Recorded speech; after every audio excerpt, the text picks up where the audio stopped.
I would like to consider briefly what we must strip away from marriage to bring it to the same level as a same-sex relationship in order to bring about what is being called marriage equality. Since human life began, men and women have come together to love each other, to have children, to protect and educate their children, to prepare them for the future. Basically, they founded families. Because men and women are so alike and yet so different, they enrich each other, they complete or they complement each other, and the two become one. Both a father and a mother bring something different, something unique, essential to the rearing of their children, both boys and girls. In the family, a child learns how to be loved and how to love, how to relate with others, both members of its own and of its own sex and the opposite sex.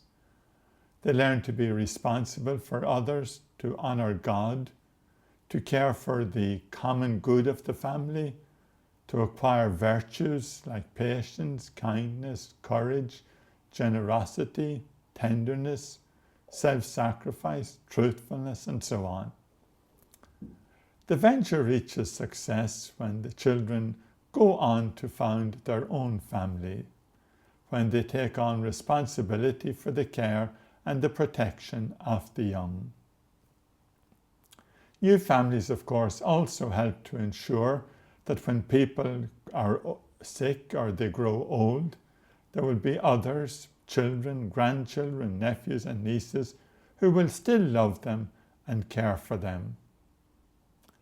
People realized that the union on which all this was founded was profoundly different to every other kind of relationship. It was different to warrior bands or fishing parties, and so on. It was utterly unique. And so they gave it a unique name. They called it marriage. This allowed them to recognize it for what it was, to talk about it and to defend it. The wider community also soon realized that its own well-being and its future depended on this unique unit, the family based on marriage. The community found ways to celebrate the beginning of each new marriage, to honour it, to defend it, to protect and to support it, and also to celebrate the birth of each new child. All this made sense. It was the right and the wise response, because here was the essential basis for the hope of the community and for its whole future. Without babies, there is no hope for any community. From the beginning, of course, marriage and the family were under threat in many ways, and they often failed. Cruelty, violence or alcohol abuse, laziness, adultery, the abandonment of spouse or family, and in many places polygamy, all undermined marriage, as well as the well-being of children. But despite all these evils, marriage and the family based on marriage are so strong and so fundamental in human life that they endured. When a society is working even moderately well, we tend to take all this wonderful experience, this wonderful gift of marriage and the benefits it brings for granted.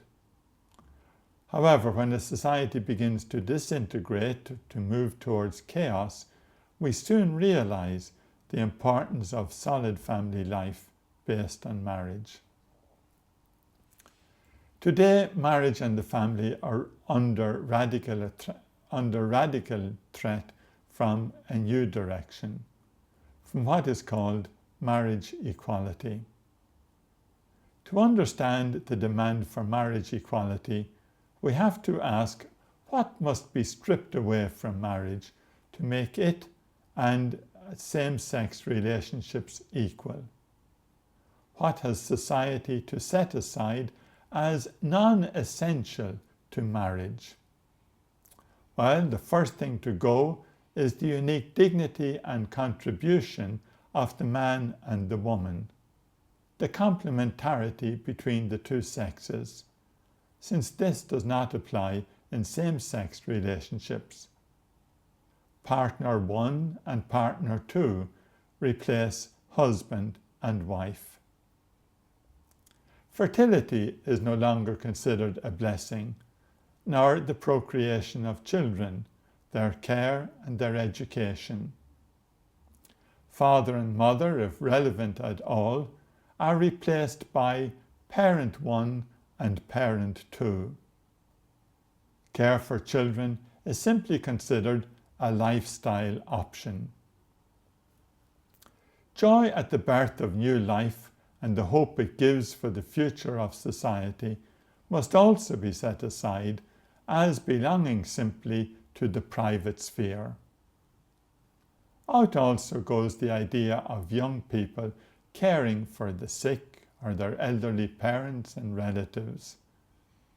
When all these and so much more are stripped away, then we can begin to consider marriage as somehow equal to a same-sex relationship. It is like stripping a luxury car of its steering wheel, bodywork, electronics, engine, lights, passenger seats, the two wheels at one side of the car, and then deciding that what remains somehow looks like a bicycle. And having made the luxury car equal to a bicycle, the bicycle can now be called a luxury car. To put it simply, if we think that the procreation and rearing of children matter for married couples and for the good of society, then we should not be trying to strip marriage of all that makes it unique. We should not be trying to put it on a level with same-sex relationships so that both can be called marriage. Rather, we should be doing all we can to strengthen and protect marriage as we know it.